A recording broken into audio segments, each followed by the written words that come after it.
So, as it turns out, my prediction was pretty much wrong. I managed to get around to making this episode without another Umihara Kawase game being released in the downtime. Now I just have to hope that the production rotation means that this gets on YouTube before I have to eat those past two sentences.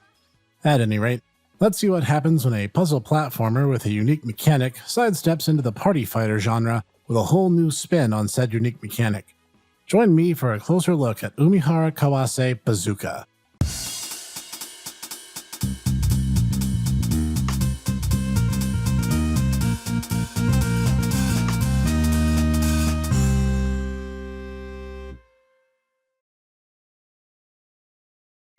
Greetings everyone, this is the Hipster Snek, and today we'll be returning to the most recent installment of the Umihara Kawase franchise, that being the title that just rolls off the tongue, Umihara Kawase Bazooka.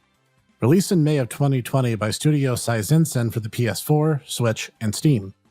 The game actually uses the same game engine as Umihara Kawase Fresh, but repurposes it for an interesting twist on party fighters by using the rubber band action in a whole new way.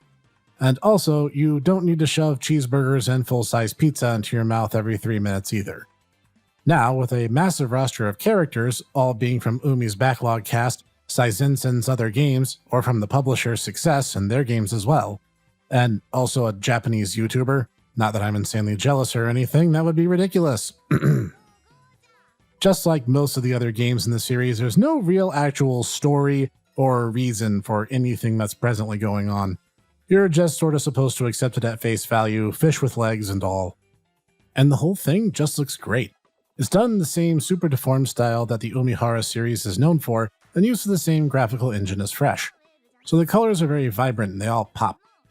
The overall design should look familiar too. On account, most of the game's enemies are repurposed enemies from Fresh, though some receive minor cosmetic alterations and they share most of their attacks and abilities from the same. Fans of the series will appreciate the continuity for sure, as I was able to immediately identify some enemies as they spawned in, though it won't inhibit the enjoyment for newcomers if they just dive into this mess head first. Special mention belonging to the portrait art above all else, as the series has never really had to emphasize that sort of thing before now, but with a very large cast of playable characters all being lovingly rendered, it shows that a lot of care was poured in. Which helps, especially as I don't recognize a lot of these characters, and one of them is also a literal dog, no less. Sound-wise, the music stays in this very cheery, upbeat pop kind of genre. It's all designed to be very catchy, as music in the series is prone to being, and to liven up the action sets as you undertake the gameplay. Just a delight to listen to. And all the characters are overdubbed, in Japanese at least, and all have sound cues that are very fitting for their characters. The Cow Queen, in particular, has this adorable yee-haw soundbite that cues at times, and it's just too cute. Most of the sound effects are very cartoony in nature, lots of animated bumps and bounces, which sets the mood quite nicely for this briskly paced, rather relaxed experience. And gameplay-wise, the game has a few major modes, all of which tie into the basic bazooka mechanic. Don't worry, I'm almost to it. First, you decide if you're playing solo or with other people, then if it's going to be a cooperative or competitive game mode. Then, once the team or teams are set, you pick your characters, each with different upsides and drawbacks and abilities to their names, and then you select the level to play.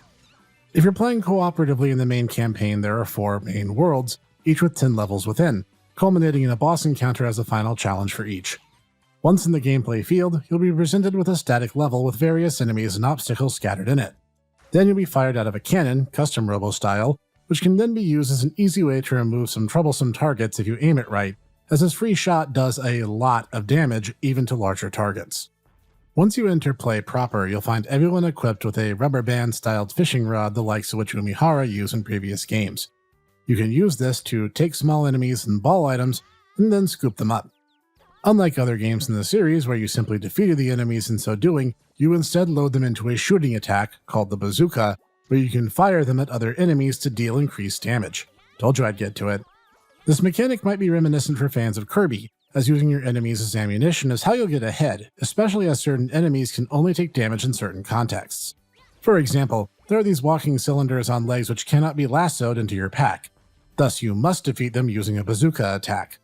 Other complications come in as well, with walking target enemies whose mechanic is a little tricky to explain, but since this will save you a world of frustration that I had to go through, here's how it works. To defeat them, you cannot shoot or lasso them. Instead, you need to jump over them and then double jump. You never need to make contact with them, doing so will actually deal damage to you. And this isn't explained well in the context of the game. That's actually how you deal with them. Remember, jump over them, jump again to avoid landing on them, and they'll just explode for some reason. There, I just saved you several lost lives trying to parse how that's supposed to work. That aside, these many types of enemies will spawn in waves of varying size and number, usually getting more complex and dangerous as you get into the later levels and worlds. As you defeat them with your many different abilities, coins will appear in their wake, which will naturally gravitate towards the nearest player while in cooperative play. Collecting the coins also scores the respective team a point when in competitive, and the first to make quota wins the match, which is how versus matches are also won. But when in cooperative or solo play, the round is cleared just by the shared effort of all players in that match. That clarified, there are some nuances worthy of mention at this point. Chief among them is the health bar that all players have. No enemy can kill you in just one shot, though some do come close. However, this mercy, coupled with a handful of lives every player will start off with, makes the game challenging but very much fair. The greatest obstacle to overcome, especially for solo runners, will be the timer. Yes, the merciless clock runs without regard for your progress, and while performing well in early levels of a world can make it easier in the long run, it was nonetheless quite disheartening to get late into World 4 only to be defeated by the relentless approach of time. It doesn't help that my favorite character, the Queen, is slower than others for obvious reasons. Some, like the Succubus, can fly and have an innate projectile attack that feeds off their energy bar, but it really does feel like World 4 will require a team to clear it. Oh yeah, I almost forgot. Every character has unique abilities tied to said energy bar, which regenerates whenever it isn't in use, and allows them to have additional attacks and utility. Some can use it for additional projectiles, some create health-restoring food items, and others still will have melee range attacks they can perform in some number before needing to rest. It really adds to the usefulness of every character in the game. So in short, enter stages, kill enemies, collect coins, win the game. All that being said, was there anything I didn't like? Well, the game is short.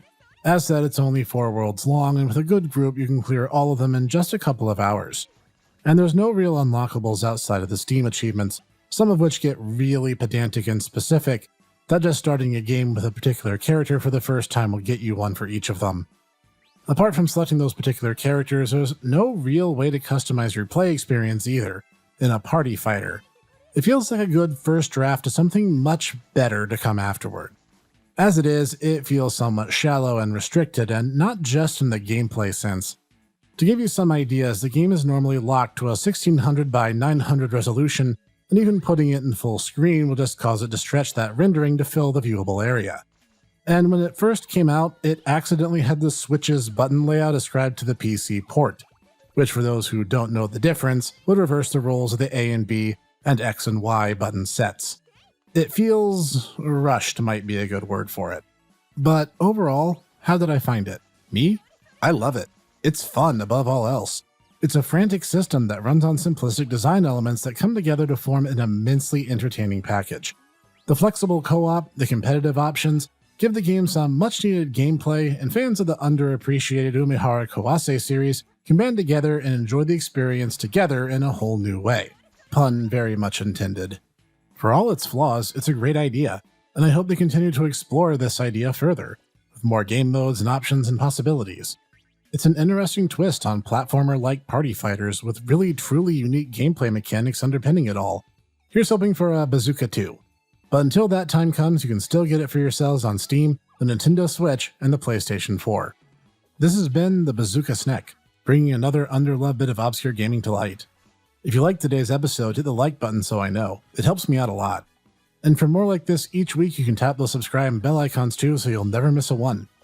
For more from me and my closest Tomodachi Bros, you can check out the Tomodachi Bros Review podcast now stationed right here on channel Snek, and our extensive collection of social media outlets, all links in the description of every video. And join me here each week for more obscure reviews, indie excellence, and more. And I will see you there.